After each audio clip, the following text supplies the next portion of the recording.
Well, we're just seeing the exact same pick and ban once again. Set already taken. Yep, Renekton and Rogue Warriors are going to first pick Aphelios. Call me I colour. want to see Jarvan. I actually think you leave across the Aphelios here because the Aphelios hasn't been a factor in these games. It hasn't been the winning or losing.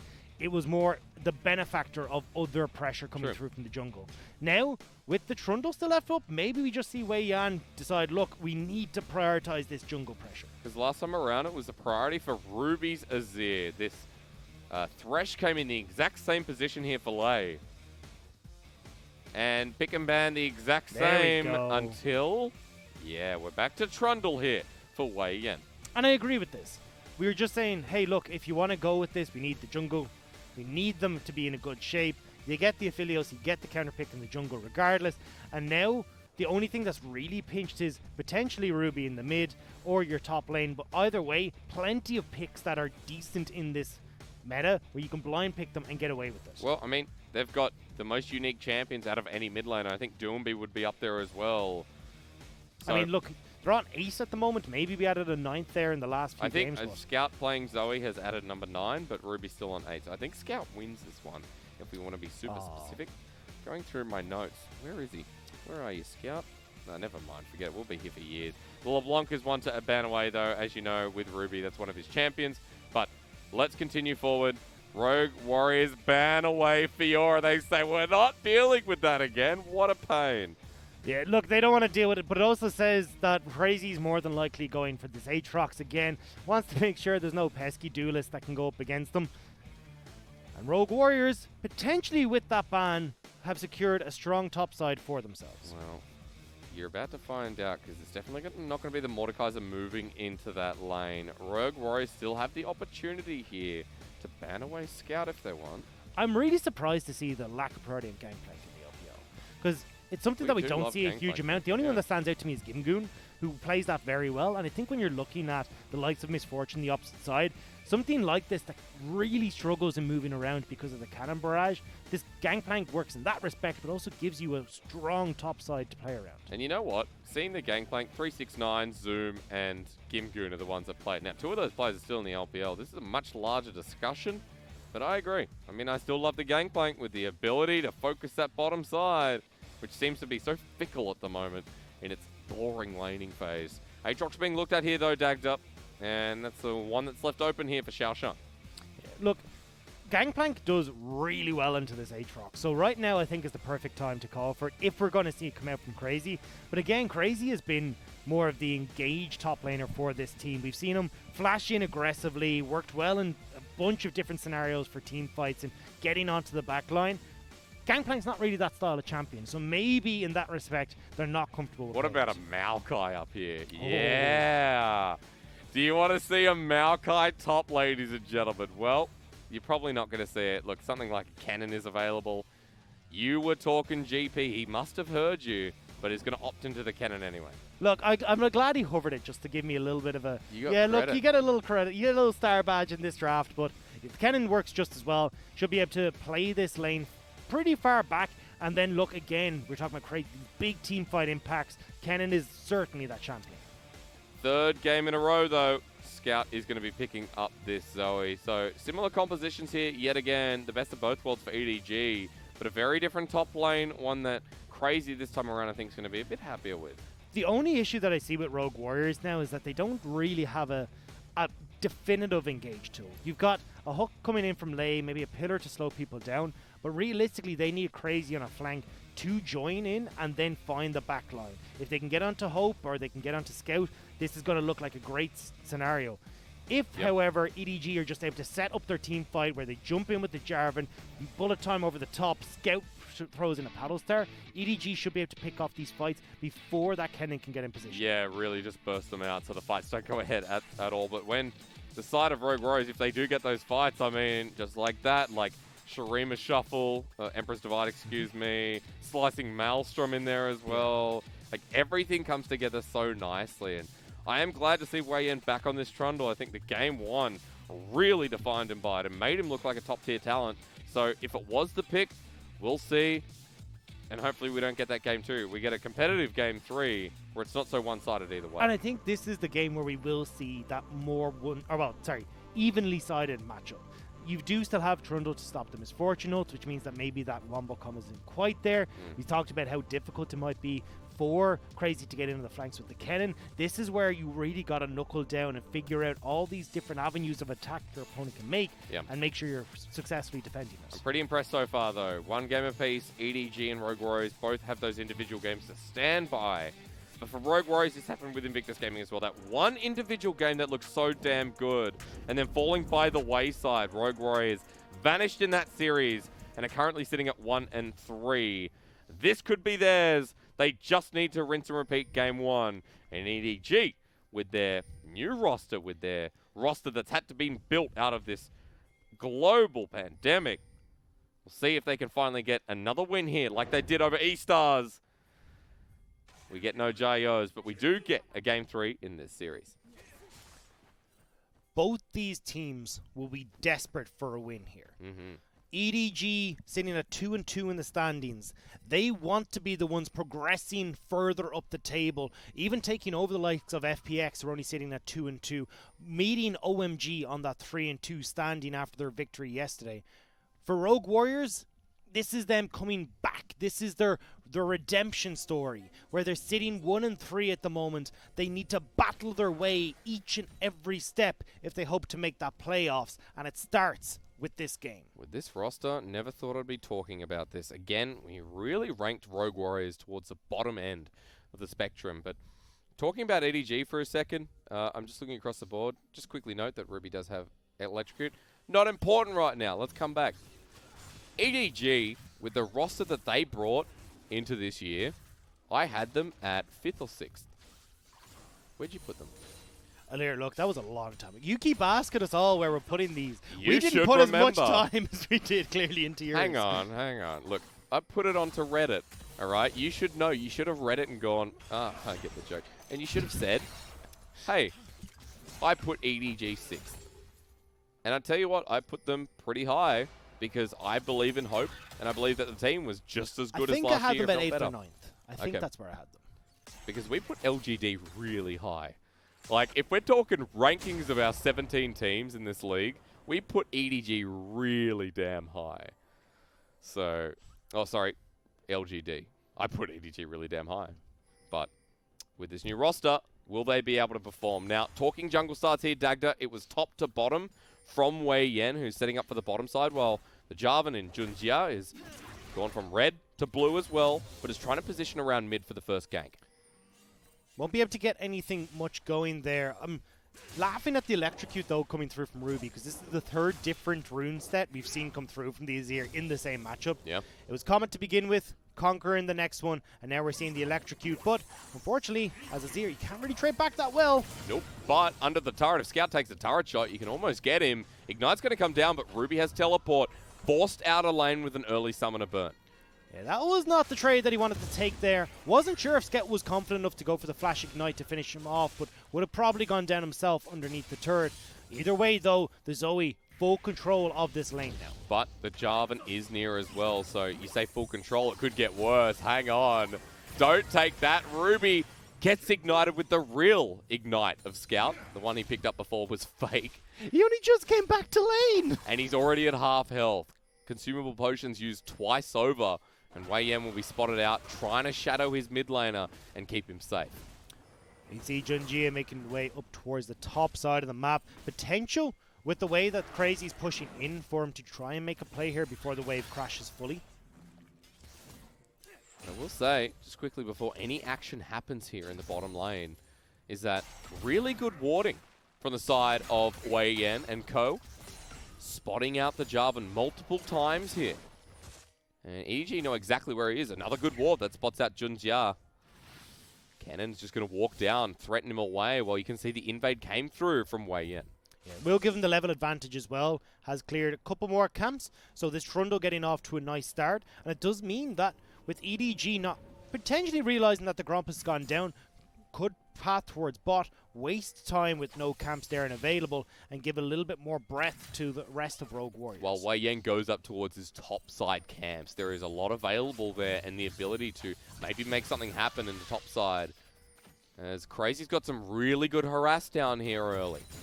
And I like the way Rogue Warriors are playing this early game again. All they're trying to do is waste time for EDG. Azir will start to scale up, the Aphelios will start to scale up, because I've said this in every 3 games because it's the same mid and the same bot lane. We do scale. Yeah, scaling is a word we do repeat a lot here. I just want to notice a bit of a tangent. Junjia has walked over a ward once again. Second time Lei has done some deep vision and it's panned out nicely. They know he's on Dragon, but there's not really too much at the moment they can do about it. Look, it's not the end of the world, it's just a mountain dragon.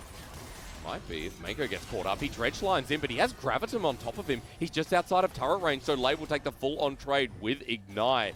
Now, definitely, the Dragon looks pretty good for EDG. Yeah, definitely feeling that deja vu from the last game. WeiYan. Steal time. Flag and drag dodged away from the Dragon, slowly going down, but they're looking for Junjia. He does steal it somehow after sitting right in front of it. The bottom lane have joined in as well, but WeiYan's like, I'm going to wait to flash.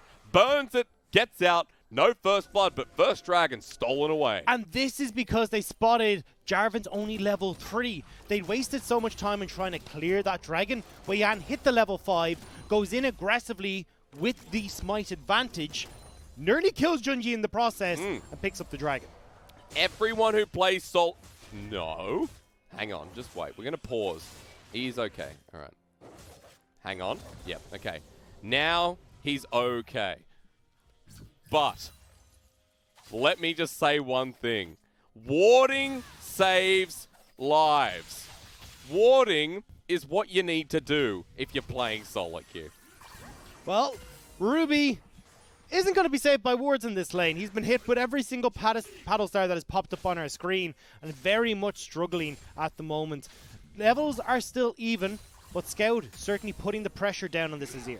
Yeah, he is. Even right now in CS, though. So much to Ruby's credit. Still dealing pretty well in this lane after the earlier trades coming through. After that Dragon, I want to drag attention back over to the Trundle, who's pathing towards the top side. Look at where Lei is. Mobility Boots rushed again here, while EDG trying to make a play around the mid lane, but Lei has matched it. There was also a Poro in that bush that just died, but WeiYan wants to fight. Early damage. Emperor's Divide on the other side. He flashes around the other way. Scout now joins the fight with the pillar. Junjia can't get out and dies to first blood. Meiko comes through and gets a trade, but now they're looking for the jungler. Even Lei's great hook can't save the day, and Scout suddenly starts with a double kill. I actually think it was EDG who picked up first blood just about there in that scenario. And this is, again, one of the EDG specialities. 78% of first bloods in their games. They add another one to their roster, a double kill for Scout. And now this Zoe lane is starting to get rolling, Hysterics. You want me to hurt you? I bet my house that it was a Trundle first blood with his big face right in the middle of my screen. Let me use my stat. But either I way, forgot to use it I earlier don't on. care. Let me use Your it. stat doesn't work. Throw that in the bin, you know? We burn the book Wait, here we go. Hang on. Wait a sec. But you got to tell me at the same time what's happening, all right? That, by the way, was really nice sick. timing. Yeah, look, they're catching out Junjia all over the place. All they're doing... Okay. I'll give you that. Apathetic strikes is here. again. Apathetics is here. But either way, they're spotting out where Jarvan is positioning. This is where they're looking to punish this greedy jungle path from Junjia, where he's looking for ganks. WeiYan steals away the Gromp, means there's no camps on the bottom side for EDG to go for, forces the Jarvan onto the Dragon. Dragon goes disastrously.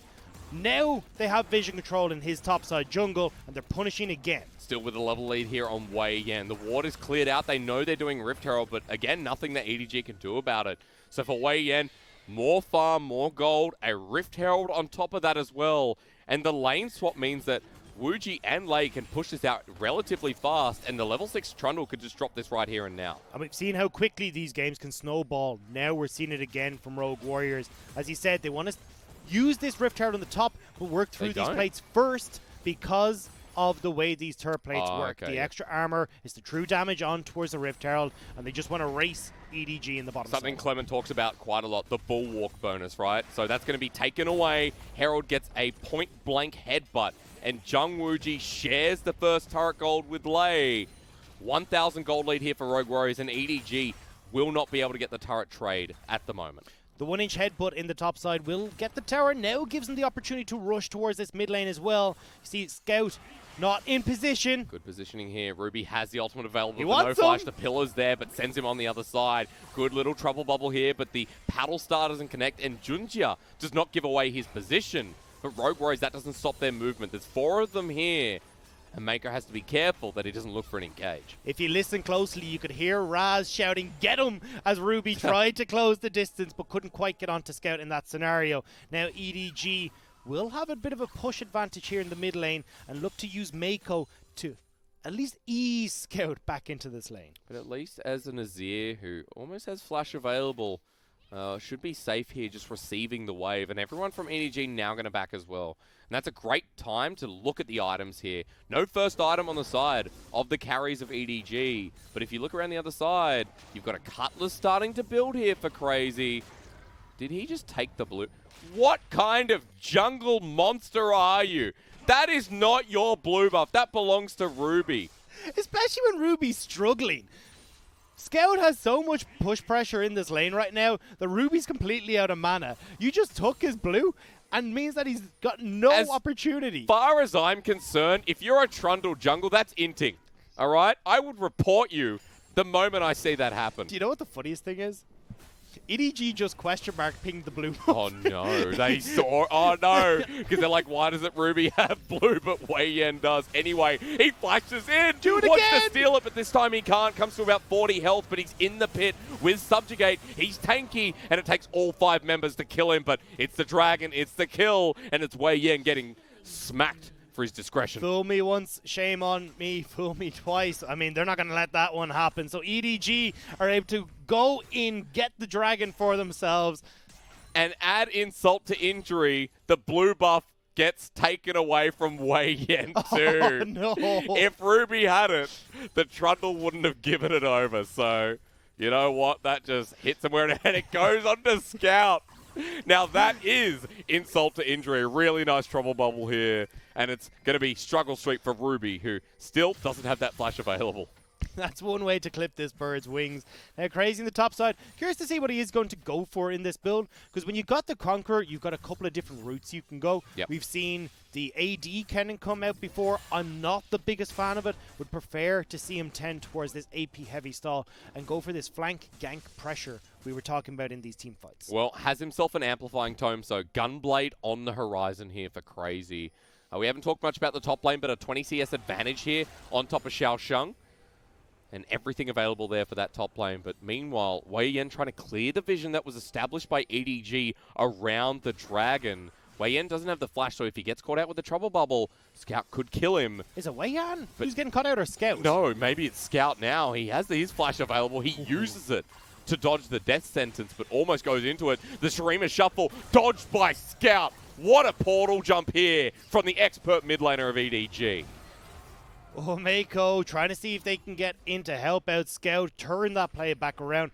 Very well played by Scout to avoid all that pressure. And because he hasn't given anything over, Hope is picking up these turret plates in the bottom lane. By himself, the gold solely going on this AD carry. So Hope is sneaking his way up a gold lead, and he also has a 20 CS advantage. And Junjia is sneaking into this bottom side of the map as well. They want to try and catch people going for this turret. Well, he's got the Gravitum available, so maybe he can stop the Jarvan. Goes in for the Smite, and it's stolen away. Gravitum to come through with the Crescendum, but now caught between the Trouble Bubble, has to take the Lantern away. EDG are exerting their force, and they get the turret in the meantime. Now they can start to rotate Hope around the map. The Rift Herald is going to be up in just a few more minutes, so you'd imagine with Scout having that pressure in the mid lane, 3 kills to his name. Yeah. Essence Reaver now finished on Hope. And another blue buff. It's just raining for Scout at this point. It is the ocean map, you know, it's fitting.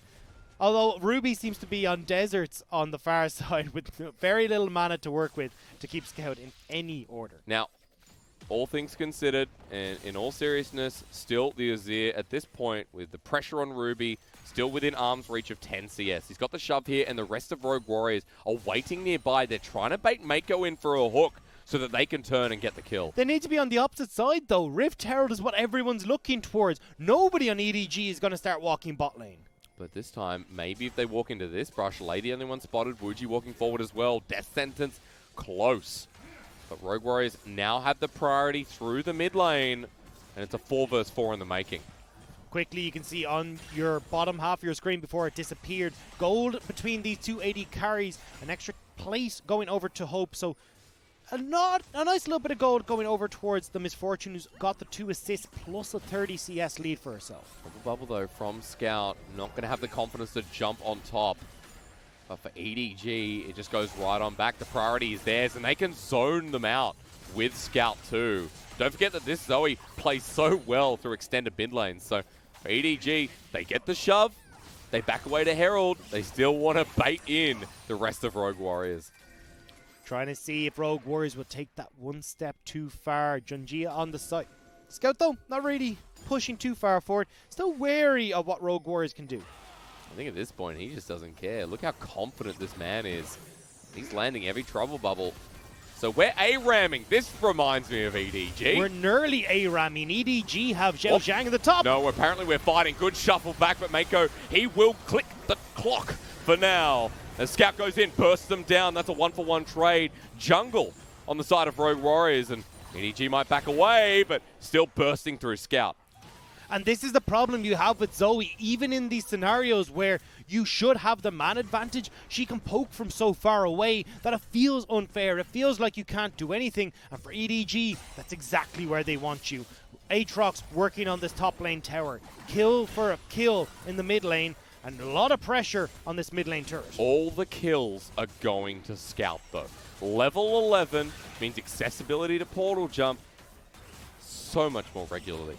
And this is who you want to step up in these last games of the series. There's a couple of names on a couple of teams that you look towards. Scout is the one on EDG. Again, bullying Ruby in lane. Now stepping up when it comes to these team fights to hold the fort for EDG. Rogue Warriors, though, don't respect him. They're going to start up this Rift Herald. Well, 2 control wards in the same spot here for Rogue Warriors. Is going to negate vision for now. XiaoXiang is backing, but he has to teleport to re-engage. Right now, I think EDG, they're just going to have to give up the Herald. It's too far gone. Second one going over to RW, and that is the objective that was fought around for mid. That finally goes over. And this is a pretty big win for Rogue Warriors, as long as they don't lose So mid. is this, though. So is this. The bullet time to come through and lay. Disintegrated. Zoe and Misfortune do a great job of cracking the whip. Ruby zoned out as he walks back into mid. They can't get the turret, but that kill means that EDG have the map to play with. And now you're forcing this Aphelios back. You've got your men coming back onto Summoner's Rift after the purchases. They can look to pick off this tower and anyone else who's underneath it. You can't walk towards this Ruby. Scout has bubble available. WeiYan not going to tank it. That means it's the Azir. They jump in. They cataclysm down. Hope doesn't have ult, but he has the damage to take the turret and turn around. Paddlestar not going to connect, and Meiko is going to survive with his life, but the objective's taken, and EDG have a firm grasp on that gold lead now. We have to see, though, what's going to happen with these backs coming through. Ruby's on the way home, looking to see where WeiYan is going to position, because he still has that Rift Herald. It's about halfway done to a third at this point. Needs to get that out onto the map. I was just noticing here, to change topics, we are going to have a look at replay in the bottom left. Sometimes I don't know why we get the bottom left. Just bring it up, you know. Because we need to look. We haven't had... Crazy hasn't had his moment in the light. He had a moment in game 1, all right? You don't need to be selfish. And he's a split-pushing Kennen. He's got the dueling gunblade. And right now, yes, he's got a bit of a lead over the solo lane of EDG. But Scout's so damn big that I think this game, I don't care. I take the CS discrepancy on my top laner by even 40 CS for the 5 kills on Scout. It's a big L Zoe. You can see working up towards... Next time, it looks like it might be a Spellbinder. Am I? No, that'll be one that will certainly hurt if any of these guys connect. That's true. That ain't a void stuff, so... Spellbinder would be a lot of fun. Crazy, meanwhile, though, working his magic on this bottom lane turret. That's the power of the split-pushing Kennen. That goes relatively quickly, gets a bit more solo gold, so I will start caring about this Kennen if things keep going this way. Oh, Ruby, you're going to be holding dear life turret. to this tower. No, the minions, stay with me. Oh, they're autonomous. Okay. Ruby is in a whole pile of it. And meanwhile, WeiYan is epically low. Rift Herald for a bit of pressure, but the bullet time with the depth charge. The full channel comes out. Ruby shoves him back into his own turret. Crazy comes through with the slicing Maelstrom. A 1-for-1 in that situation. Not too bad. And Crazy didn't sacrifice anything teleporting in. Nobody's pushing in this mid lane, though. You drop the Rift. Ruby or Lei even and Zwuji move up to help out Ruby in the top side, which means they don't have anyone to help this charge. Yeah, that's right. So it gets a charge, and it's simply that. By the way, just want to point out, Scout for some reason has a teleport. So Zoe now has 3 summoners just about. Stupid. What's wrong with that? A teleport? Because I love how tilted you are by this, and you don't even play mid lane. And no, but I do. I play Orianna and Zoe, and I'm now playing Aphelios. You know why? Because I need to experience how annoying these champions are. My Zoe's actually pretty good. Just self-proclaimed, by the way. Yeah. Okay, nice. Yeah. KDA doesn't actually represent it, but KDA what is just a number. But I'll tell you one thing. If I think it's good, you just have to trust me on that, all right? Okay, all right. Fantastic. I know Scouts, Zoe is good. I know that this game, people will be talking about Scout Zoe. Again, 5-0, 40 CS lead in the mid lane. I want to bring your attention to other CS leads in different lanes because it does feel like I've been talking about Scout for a little while. We've got the Misfortune lead there for Hope, who's about 30 CS and has the solo lane time. Nice little mirror on the scores as well. Yeah. 5-0-0-0-0-5. Yeah. I'm all about symmetry. I'm all about that top lane CS lead as well, by the way. Crazy with the Oblivion Orb. He's not starting any riots yet, but he does have a 50 CS lead over the Aatrox. So there are some winning lanes here for Rogue Warriors, and the gold lead is not that out of proportion in our third game. There's nothing symmetrical about what Hope has available and now wants to use with this bullet time. He's in a lot of trouble. Bullet time comes through. Lei will press the stopwatch, but Scout now in a bit of trouble. Ruby's trying to 1v1 him. His lane opponent, he was winning until Nautilus makes it unfair. They kill him, and he pays for it. And now for Junjia has to get out of there because the slicing Maelstrom almost hits the mark, but Crazy has to disengage, and WeiYan almost gets flashed on. It's a messy fight. A 1-for-1, a 1-for-0 towards EDG. And somehow Ruby's the only one that went down in that situation. I thought Rogue Warriors would be able to pick off 1 or 2 members, but Crazy not having the Hextech Broda belt means he can't close the gap to get onto anyone on EDG. Zwuji doesn't have the ultimate, but he does have Aphelios on top of him. They now jump as Zwuji goes back with the lantern, almost does the dirty work. That bounce is Season 10 all over it. Hope now has to chase after Crazy, who avoids the Sleepy Trouble Bubble, but not the Misfortune movement speed. The bullet time not there, but she will make it rain. Crazy escapes, but EDG get the dragon and another kill on the list. Rogue Warriors are being shut down by the rookie Warriors of EDG, getting the 3rd dragon, putting them towards that soul point and making sure they've got complete control for this Baron, which is next on the cards. Man, that was just such a big opportunity if Zwuji had his Moonlight Vigil. We'll go back to the start of the fight because the Trouble Bubbles from Scout again, pushing EDG. And look at Ruby trying to solo out Scout here. This is not a fight you're going to be able to quite win without the support from the Moonlight Vigil. Oh, he got the last auto, but Scout survives. Ruby has done a good job this game for just living. But Scout survives on the back end. 6 kills now. Sad times with the Azir in this matchup. Getting blue buff taken off you. Being pushed out of lane at level 2 to only teleport back and be half health again because of 2 ignites. I tell you what sucked in that fight. Hope's bounce onto Zwuji. I think we need to go back and look at that because that was like a 90-degree bounce that in no book should ever count. Like, that was so bogus. And Hope, by the way, 3 levels above Zwuji on the Aphelios. Has the same items, but it's just the time he spent in lane by himself. It's the ability for EDG to play around Scout that Rogue Warriors have had to respect with all members, while Hope has had a solo game, and now solo dies pretty much with the help of WeiYan. Ruby teleports in as well. That's a really big pick. 40 seconds. They're turning this. Where's this action coming from? Cataclysm on the backline, but Ruby's going to do the damage. Zwuji will die meantime, but I think Rogue Warriors still don't mind. 2-for-1 across the map in front of Baron. I don't care if Aphelios goes down. I'm looking at Ruby.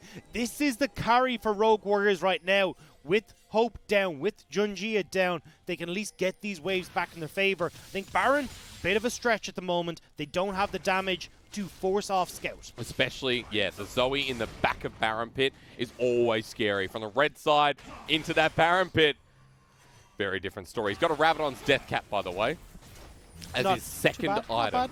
Yeah, definitely not bad. XiaoXiang going to be stealing away the red buff and getting out over the wall. And Rogue Warriors, again, still in this game despite the fed Zoe, but you can see the impact Scout is having on this mid game. EDG now are starting to feel the brunt of the damage that is capable of Rogue Warriors in the later stages of the game. The problem is, though, we've still only got one item for Ruby coming through. The two items are there for Zwuji. The problem is no Infinity Edge and a heap of levels missing as well. Yep. We are going to catch on the replay here how Hope gets caught out, and this is what Rogue Warriors need to do. Hide around, see if they can make picks, just slow down EDG. Because when this game gets to the 30-minute mark, 35-minute mark, Rogue Warriors will be able to bring it back in their favor. Notice as well, Crazy off that, got a massive shutdown from Hope. And so that's crucial here. Able to pick up Morellonomicon. Good dodge from Junjia meanwhile, while Meiko sends out the dredge line. Hope, Scout, and Meiko is a three-man unit, conversing around what seems to be the setup for Ocean Dragon in a minute 20. And Crazy is on a revenge story right now. 4-0 on this Kennen, wanting to make sure that what was given to him in the Fiora Aatrox matchup is now felt across the board on EDG. We already said a lot relies on him with these teleport plays to get the Maelstrom in the right spot. Now it's all on him to potentially turn this game around. But you would say he needs Flash here. He's got the ultimate available, but he needs the Flash, especially against the composition of EDG. When you have Meiko, Junjia, and XiaoXiang, that is a front line that is hard to deal with. And teleporting position seems crucial. And Crazy almost with his Flash available. There is the opportunity for Rogue Warriors to try and corral people up for Crazy, though. You've got the flays, the hooks, everything that you've got to respect coming through from Lei. You've got the potential for the swoop and boop from Ruby, as well as those pillars coming from Trundle. Yep. Maybe they can work this into a position where EDG are all in the one place, but they've got to do it soon, because the longer they leave it, the more Scout's going to hurt. The poke continues to come through. Lei, I'm looking at, who needs to punish it. Maybe with the Flash Death Sentence, we'll see. But Scout half health with one combination, and the Ocean Dragon, with the wave shoved out, will be the start. Watch where Crazy is, always positioning over the wall, just out of distance. I don't mind this though. You have an Azir, you have an Aphelios. Baron for Ocean Soul. They know this is now going down, though. EDG have realized their mistake, but they need Hope. Hope can't stay on Dragon. Yeah, that's right. Still doing it, though. He doesn't care. They want Ocean Soul, and they want to take the fight. It will be successful in getting it, but Stone Plate to start the fight off on Meiko. He's buying time. Onto the backline now. XiaoXiang comes up with the Kennen ult. Only hits one. Junjia will go down with Baron secured, but for EDG, it looked like they were okay to take that trade. Baron is still there. Now they started off once again, so they pushed them back. Still the Crescendum available for Zwuji, now swapped over to the Sephiroth. Then this looks like it could definitely be worth for EDG as Lei gets burst down, flashes away, Hope's still here, but Meiko finally burns. The bullet time only zones, and Rogue Warriors are walking away with no Baron in hand. So to correct my point for EDG, even losing two for the Ocean Soul, they might call that worth. It's a hard call to make. Ocean will help them out, but it feels like if you're already in a position where you've been dove on in this composition, Ocean Soul might be too late. Zwuji trying to put the damage down, but you're really feeling those 3 levels that are missing. We're going to get a taste of it at least in this next upcoming fight. And since Baron is still there, if EDG get that full 5-on-5, then at this point I start fearing for Rogue Warriors' chances in this series. Only a 1k gold lead here for EDG on the red side. And Junjia is just resetting vision here, looking to see what he can make happen. I think Crazy made a mistake in that fight, though. I think auto-attacking Meiko and giving away his position was the wrong decision.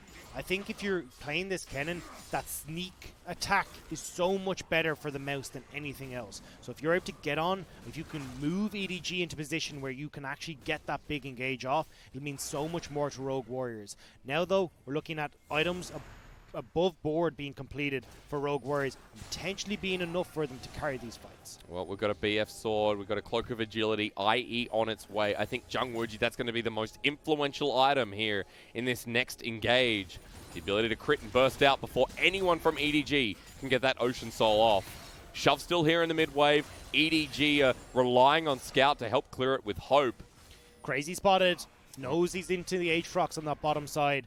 EDG back away. Problem is Junjia is very tanky at this point, even without a stone plate available. Meiko pushing in with the rest of EDG, and this is what Scout does. Lei walks into it. The Flay's not going to do anything. Ruby dodging away from the trouble bubble as well. XiaoXiang caught out here, has to flash away. Crazy ulting for one target means no.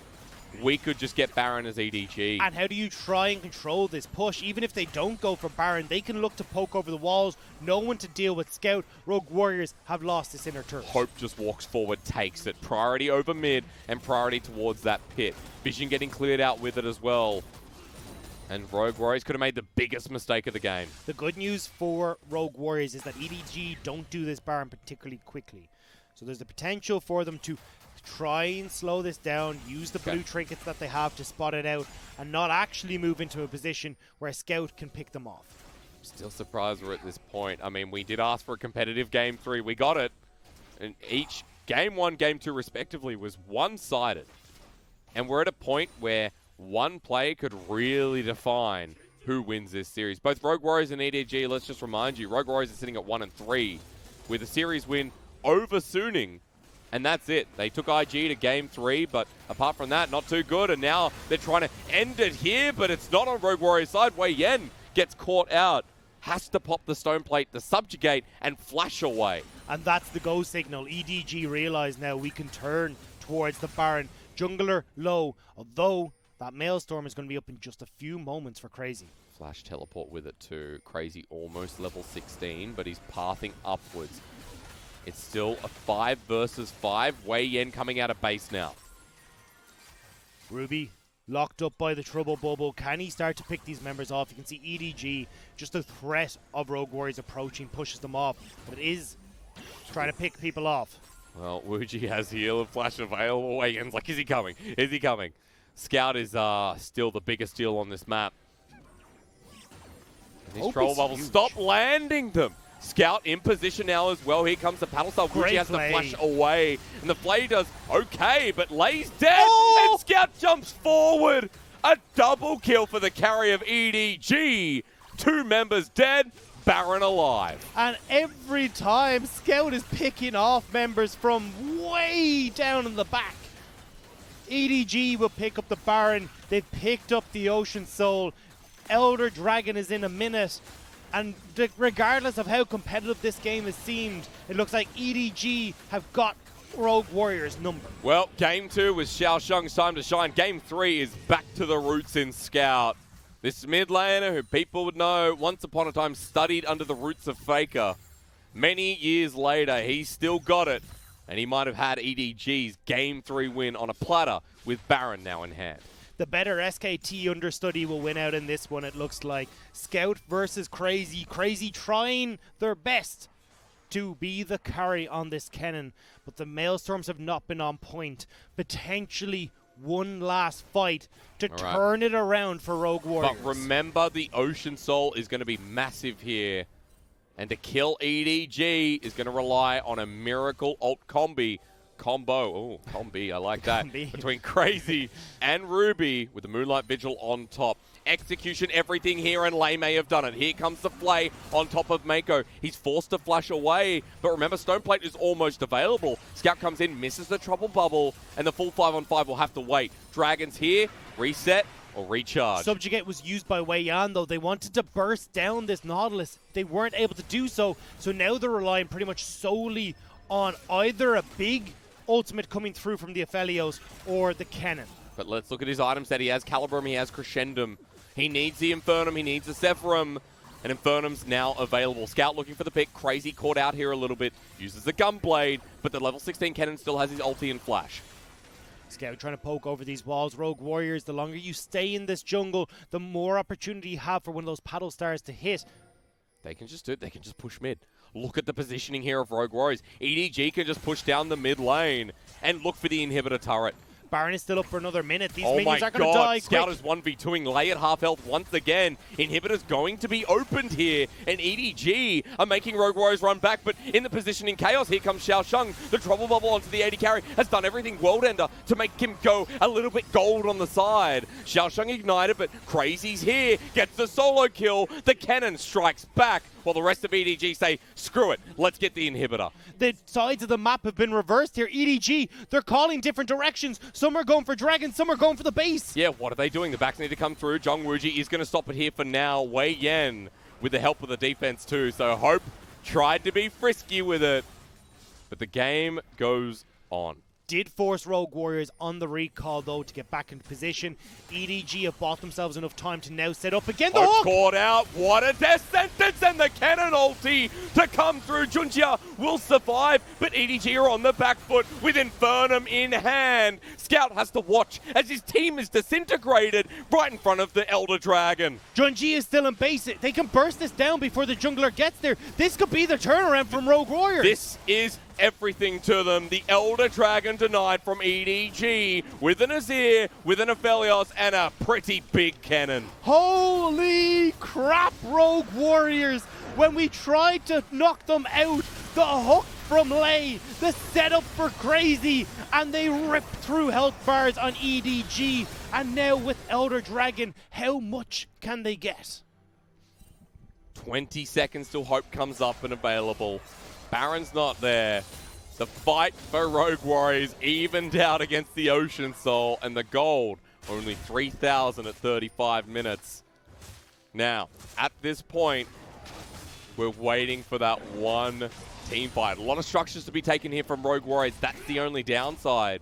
But Rogue Warriors know that this is on a knife's edge, because if they lose that fight, even with Elder, then EDG will run it down mid and win the game. Rogue Warriors can take these structures incredibly quickly, though. Once they get the waves there, you've got the Aphelios, who we've seen before. Ruby does an incredibly good job as well. The problem that they're having, though, is because the onslaught from EDG has been going on for so long, they've got to be on wave clear duties in the side lanes. So this buff is not going to last very long. Teleport through the mid lane. In comes Ruby, the Azir, ready to part ways with Shurima.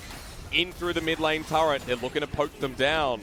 Actually, both teams doing the same thing. Trying to threaten. But Rogue Warriors really trying to get into that fight. It's hard for Rogue Warriors to approach this. Without the Baron, Scout can clear out these waves pretty quickly. Hope could even throw down the bullet time just to dissuade this push. Okay, waves going pretty quickly here from Rogue Warriors' side as well. Finally, the turret is hit hard. And EDG have to respect the damage. Looking for a hook from Lei. Bullet time to clear the wave. There's no Baron buff on the side of Rogue Warriors, so it goes down instantly. Now they've set up base in this mid lane, trying to wait for this next wave to waddle its way in towards the mid. They need to be careful though. Scouts still looking for these paddle stars. Look at where Crazy is though. A flank off on the side with the Azir turret. That means they have a choke in between two standing objectives. But spotted out by a ward here. EDG pushed off yet another turret. 18 seconds left. Rogue Warriors are going to back away. They know they can't keep pushing for this mid lane. And maybe, just maybe, EDG, this is the goal putting. But look this is the time. Look at the overlapping time here, Dagda. Baron is spawning soon towards the end of the Elder. EDG are resetting for now, but Rogue Warriors are still looking for the pick. Lei not going to find the death sentence onto Junjia as he runs away. But pings are going down from Rogue Warriors around this pit. It's coming up in under 20 seconds. Crescendum and Infernum is available for Junjia. Yeah. The Rogue Warriors AD carry can burst it alone, but imagine this is Azir in the back line as well. One face check, one moment that brings this game to a halt. EDG Meiko might be caught out. The stun's going to come through from Kennen. The bullet time to save his life and the stone plate. With the help of the Ocean Dragon, that might keep him healthy, but that's a big burn down. It's not only the Gargo stone plate, it's the bullet time from Hope. They use nothing from Rogue Warriors. Now you've got to try and approach this pit. Scout, you need to make the magic happen. This Zoe needs to find the pick. The trouble bubble to land. This time it does not. Rogue Warriors have crazy around the side, but look at where EDG are. If they choose to pull the trigger while this Baron's being started, they could run it down mid, but they want to take the fight instead. They need to try and stop this Baron. Wow. The recalls would come in too quick. Scout on the side. Double Aphelios turret does some damage. Over to Meiko. Trouble level lands into the pit. It's secured here by Rogue Warriors. They turn for the fight. Onto Junjia. He's pulled back. Has to flash away, but we disengage. Mid lane in a track here for EDG, but it's so dangerous with Baron. Rogue Warriors have enhanced recalls. Yeah, the enhanced recalls are going to be too quick to get them back in there. Now they've got Baron for 244, and you were talking about this overlap in timers. This is going to happen again. Baron buff will be up as the Elder Dragon spawns. Hope my boys in the chat, we got that Monka W coming. Scout 8-0, by the way. Void Staff picked up. Also has a stopwatch in his back pocket, level 17. Ruby's caught up 3 items of himself. GA now available for Zwuji. We've got 3 items on the top lane, Kennen with a needlessly large rod and stopwatch. We're preparing for the last fight. There is nothing needless about any of these items. Every little bit of damage is going to count in these scenarios. Rogue Warriors beelining to catch that wave in the top side, start knocking down these inner structures. Remember, only 5 to 6 minutes ago, there was still a mid lane outer. EDG were riding on top of the world, but that's when the 35-minute hit. That's when these items started to come in for Rogue Warriors, and EDG were tossed to the wayside. They challenge Invictus Gaming. Now, EDG are on the cusp of the same situation, but this time Rogue Warriors are in a much better position. Towards the top lane turret with Baron. The poke comes through with triple gravitum. The threat and the hook that comes in as well pops Stone Plate. Scout does a bit of damage on the back end, but because no Stone Plate on Jarvan, Rogue Warriors get another advantage. Crazy hasn't been able to push this wave fast enough either. Scout's doing a good job of clearing them out. So it means this jointed wave management, Rogue Warriors can't get the top lane turret. They can't crack open that inhibitor to put pressure for the Elder Dragon. Also means that EDG are able to push out and head towards warding this next Elder Dragon. Number 2, by the way. And Rogue Warriors setting up for that win condition. Look at the pick trying to be set up here. Lei looks for a hook, has to flash away. Cataclysm lands, and so does the Trouble Bubble. Meanwhile, on the top side, look at WeiYan trying to dissuade Hope and Meiko, and Lei will survive. The most crucial thing is that Lei doesn't get caught out because he needs to get the hook. Where are the wards? Crazy's just backed. He's looking for a teleport. If he can get in behind EDG, this could spell disaster for the new EDG lineup. Oh, Scout trying so damn hard to find that pick. We're at 41 minutes. This game is insane. EDG still pathing around. Vision is everything. That Trouble Bubble lands onto Lei, but Scout will not find a follow-up dredge line. So damn close too. This Elder has been stopped and started so many times by XiaoXiang. Scout doesn't miss onto Ruby. The Ignite dropped down. He thought he could burst him, and he would have. But the Paddle Star was a bit to the left. Connection is not there. Now you can see Rogue Warriors trying to see if they can keep these waves in control towards the mid lane. Dredge line onto the jungler. Scout tries to get through to Junjia, but he kites away. Meanwhile, look at the Aphelios hitting around, but Lei is dead. The Moonlight Vigil doesn't connect, but Junjia will go down. A 1-for-1 trade support for jungle. And that's it for now. Lei managed to get the hook onto Scout in the backline. He couldn't commit. Another Trouble Bubble lands here from Scout. He can't get the poke down either, though. Ocean Dragon coming into fruition. Hope tries to poke them out, but Rogue Warriors, they're not committing to Elder. They're like, hey, we gotta go mid. EDG don't do objectives quickly. They can't contest onto the Elder Dragon. They're going to lose their base if they try to take it. They've got really slow back timings as well. So with Crazy, with Ruby, with Zwuji, they're onto the inhibitor. They're pushing this, but the flank is coming through. They're still going to try and go for the Scout. He's got the connection onto Zwuji. And there we go. The cleanse comes out immediately. Crazy looking for the one-on-one with Scout. Jumps, flashes in, but Scout goes golden. This time with the bullet time. In come EDG. Ruby has hit the blast cone, but Hope tries to carry this fight back. The Aatrox gets reset and is on to the Aphelios, but Season 10 says no. Rogue Warriors left with 3. Lei is moving up towards this mid lane, though he needs to get over here to help Zwuji. This AD carry is in so much trouble. He has Severum though. Severum and Infernum. Slowed on down. The Aatrox looks for the knockup. Finds him at Lei. You hero Hope. He flashes over. He's like, where did he go? The magic trick comes in full success for Rogue Warriors. They make the mid inhibitor disappear. Zwuji disappears, but it's still this Elder Dragon on the cards. The big objective is not gone yet. When Ruby comes alive, 25 seconds, he has teleport. Can they delay this long enough? The longest 25 seconds ever. I don't think they can. This is going down too fast. Junjia moving into position. Crazy doesn't have the ultimate or the flash available. 5k. Junjia running in. He gets knocked up by Junjia. XiaoXiang turning for the fight. He has World Ender once again. The pull of time. Lay it on top. And Lay even gets hit by Hope too. A great death sentence onto Junjia as Zwuji kites his way back and heals up. But there's no the GA. teleport. There's the teleport. Ruby's made it to the fight. 4,000 on the Dragon. They're hitting it hard. WeiYan's right there, right in front of it. All they need to do is hit it. He gets stunned up. And the Shurima Shuffle with the Elder. They blow them to pieces. Rogue Warriors are looking a style over Edward Gaming. Rogue Warriors are looking to start their path to victory. Crazy is in the base. XiaoXiang is low. And now they're marching towards the Nexus. Boom! Goes the Dragon from Crazy. Gets the GA. And Rogue Warriors run it down mid. Not only do they style on IG, but this time around, they take it all the way to the Nexus. Rogue Warriors are the young warriors and the young blood in the LPL. No pesky Tam Kenches this time around. No hope for EDG to bring it back. When it got to the late game, that's where Rogue Warriors were strongest, and that's where Rogue Warriors bring it back. Woo! EDG and Rogue Warriors, let me just say one thing. A series that I didn't expect to be that bloody exciting, but it hit the... covered with makeup now. Not a bad way to end the first series of the day, huh? That's what I like to see. That's what I wanted to... And it sets us up so well. This is, as you said, first series of the day. We still got one more to go, but look at that on your screen. Scout really tried to bring that across the line, and he almost did. Props to Lay for the hook that set Rogue Warriors up for success. And for the last fight where Ruby is that Korean mid laner we did not expect.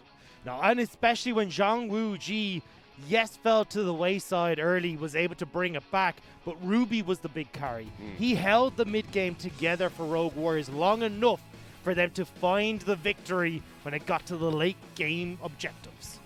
Aphelios and Azir, I think these two as a pairing, you just get towards that 40-minute mark, and it's undeniable that if they're in the right position at the right time, really nothing can go wrong. No, there was zero that could go... Well, let's take that back. There was a lot that could have gone wrong that game, but they did manage to navigate it correctly. And what a series from both of these teams. Now Rogue Warriors adding their second win. That cannot be understated enough. This team is looking to rise through the ranks with plays like this. Yeah, and on new players as well. Let's not forget that Rogue Warriors... this, we constantly say, is that like people like WeiYan, no expectations. A jungler that could not find his path in 2019. This time around, I mean, Trundle is his pick. Olaf is his pick. Certain picks where he really excels. And he's the only one that's brought out this Trundle into Jarvan, and look how well it looked. Even when you're not seeing these super tanks like the Ornn or the Sets in the top lanes that are picking up all these extra stats, he's still looking fantastic on this pick. Finding the disruptions with the pillars for the hope on the misfortune. WeiYan stood up and was recognized in this game. I'm curious as to who we're going to give MVP to on Rogue Warriors' side, because it's not like the LCK, we don't get to vote. We sit here and listen and wait for who it gets given to. Crazy had good time in the side lane. Some impactful ults. Wasn't the greatest team fighting Kennen we've ever seen. But Ruby on Azir, I have to say, even if he just wants to narrow his champion pool, it's fine by me any day. And this was such a strange series to watch because there was very little changing when you look to the bottom half of the map. Yep. Thresh, Nautilus, Misfortune, Aphelios. You got the Azir and into the Zoe matchup over and over. It was that top, the jungle, and that was all that changed in this game. That was what made the difference from series to series. And I love to see how everyone went back and forth. We saw great performances from XiaoXiang on this Fiora. Then to turn it around for Crazy to bring it back on the Kennen, being 4-0, 5-0 on this pick. Overall, both teams showing how capable they are. I think XiaoXiang, even in that last game on Aatrox, I mean, through team fighting, that was looking pretty grim for Rogue Warriors at one point. EDG had the numbers advantage. We moved towards that dragon, and then suddenly WeiYan is there. Azir gets the teleport off just in time. And it turns from a smite fight into smite dominance from Rogue Warriors jungle. And he always had a lead. I mean, we go back to that game where the Jarvan was behind in levels earlier on. We talked about how Trundle was 2 levels up and how he had been farming. He had been having focus towards his camps rather than trying to push it to the limit like Junjia. And this comes down to so many small things. Like you were talking about that Jarvan being behind. But remember, Jarvan was the one in this game who's controlling the dragons. WeiYan got in and smited one of them away to flash out. That crucially delayed that Elder, delayed that Soul to that little bit later.